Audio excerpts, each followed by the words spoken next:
Alors, exercice 21, page 255, donc qui était à faire pour aujourd'hui. Je vous rappelle, c'était par rapport au TP virtuel, si on veut, que l'on a fait mardi.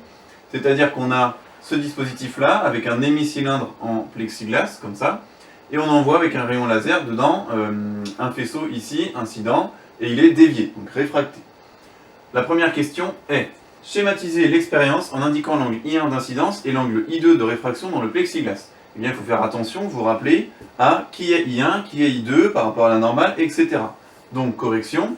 Alors, bien évidemment, vous n'avez peut-être pas fait quelque chose d'aussi précis, mais bon, l'idée c'est quoi? C'est d'avoir mis le rayon laser avec ici le rayon incident. Là, la surface de séparation, comme ceci. La normale, donc elle est perpendiculaire à la surface de séparation. Le rayon réfracté, il est dévié, donc vous voyez, par rapport à là, il va remonter un petit peu. Bon, là, si vous l'avez fait descendre, c'est pas bien grave. Là, il va remonter un petit peu, par exemple. Ce qui est surtout important, c'est que vous ayez mis I1 entre le rayon incident ici et la normale, donc qui est perpendiculaire à la surface de séparation. Ici, I1.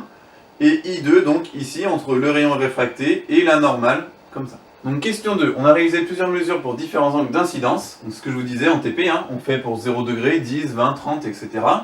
Et on trouve I2, 0, 7, 13, 20, 25, 35, 38, etc.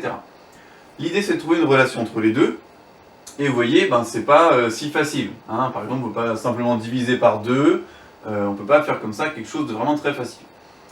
Et on vous aide un petit peu, du coup, il va falloir faire intervenir les sinus. Donc on pourrait essayer pendant des heures en divisant par 2, par 3, des racines carrées, des choses comme ça. Bon, c'est compliqué, du coup on vous aide un petit peu. On vous dit qu'il va falloir tracer sinus I2 en fonction de sinus I1. Alors attention, I1 il est en degrés, donc il faut bien mettre votre calculatrice en degrés. Je vous renvoie à la vidéo précédente, je vous ai fait un petit tuto par rapport à ça. Donc vous allez dans votre calculatrice, vous mettez bien en degrés. Ensuite, sinus I2 en fonction de sinus I1, vous les calculez. Et puis vous les mettez en dessous, par exemple, là vous mettez sinus I1, sinus I2, et vous refaites comme ça deux lignes. Et donc vous avez dû voir que ces valeurs, elles ne vont pas plus haut que 1, d'accord? Aussi bien pour sinus I1 que pour sinus I2. Et du coup, là on peut ne pas aller plus loin que 1, là non plus. Vous mettez 0,1 par carreau, donc 0,1, 0,2, 0,3, etc. Et ensuite vous placez donc toutes les valeurs. Ok? On voit que ces valeurs, ça fait quoi? Eh bien, ça fait une droite qui passe par l'origine. Ça veut dire quoi? Ça veut dire que sinus I2 et sinus I1 sont proportionnels entre eux. Et il y a donc un coefficient directeur là que je vais devoir déterminer. Donc petit b, déterminer l'équation de la droite obtenue. Alors, eh bien, les points sont alignés sur une droite passant par l'origine. Donc c'est une droite linéaire, d'accord? Ça passe par l'origine. C'est quoi l'équation d'une telle droite? Eh bien, c'est y égale ax, d'accord? En maths, c'est y égale ax. C'est-à-dire que d'habitude, vous avez y ici, x là, et vous avez y égale ax avec a, le coefficient directeur de cette droite. Alors en physique, c'est pas y et x. Là, ce qu'on a tracé, c'est sinus I2 en fonction de sinus I1. Donc à la place du y, c'est sinus I2, à la place du sinus I1, à la place de x, c'est sinus I1. Et du coup, comment je fais pour avoir la pente? C'est-à-dire que d'habitude, si je veux le coefficient directeur, donc si j'ai y égale à x, eh bien, je fais y divisé par x. Ça me donne petit a. D'accord? Eh bien là, du coup, je vais faire sinus I2 divisé par sinus I1. Donc, dans vos valeurs, vous faites à un moment donné sinus de I2 divisé par sinus I1. Ça va vous donner une valeur. Alors, pour bien faire, il faudrait faire la moyenne de toutes les valeurs que vous trouvez. Et ça doit tourner autour de 0,66. Eh bien, ça, c'est le coefficient directeur de cette droite. C'est-à-dire que d'habitude, vous voyez, en maths, ça s'écrit petit a. Eh bien, nous, là, on aurait trouvé petit a égale 0,66. Voilà.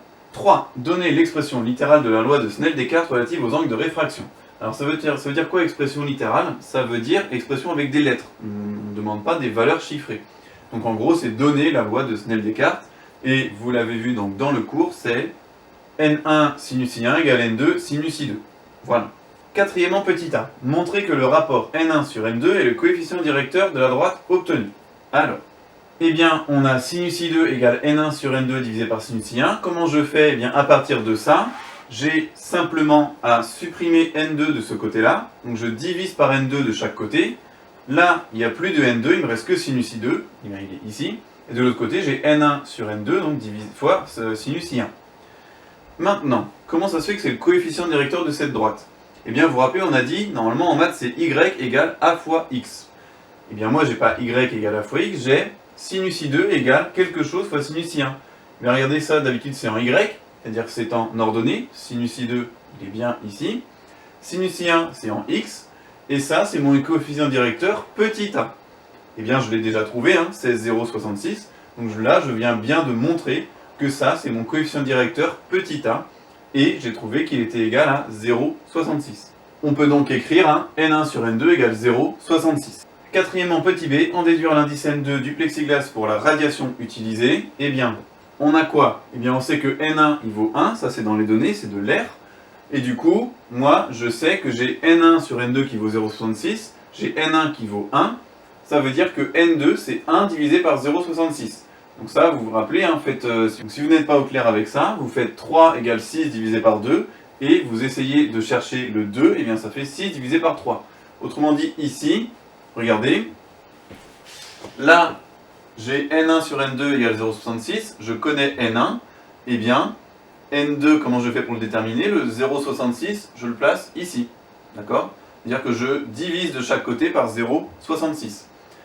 Et n2, donc je multiplie de chaque côté par n2. Donc ça fait n1 sur 0,66 égale n2, et n1, je sais que c'est 1. Donc ça fait 1 sur 0,66 égale n2, c'est bien ce que j'ai là-bas. On fait le calcul, et si vous faites 1 divisé par 0,66, vous allez trouver environ 1,5. Eh bien c'est n2, l'indice de réfraction du plexiglas. Alors, petit bilan sur cet exercice. Plusieurs choses. Vous voyez que déjà c'est quand même plus compliqué niveau mathématiques. Ensuite, j'espère que vous avez compris là le principe de cette loi, c'est-à-dire qu'on avait I1, I2, on veut trouver une relation entre les deux, et bien on a vu, grâce à tout ce qu'on vient de faire ici et au tableau de valeurs, qu'on a bien N1 sinus I1 égale N2 sinus I2. C'est vérifié, hein, vous voyez, ça fait bien une droite de coefficient directeur, et bien N1 sur N2 dans notre cas. Voilà pour cet exercice, n'hésitez pas si vous avez des questions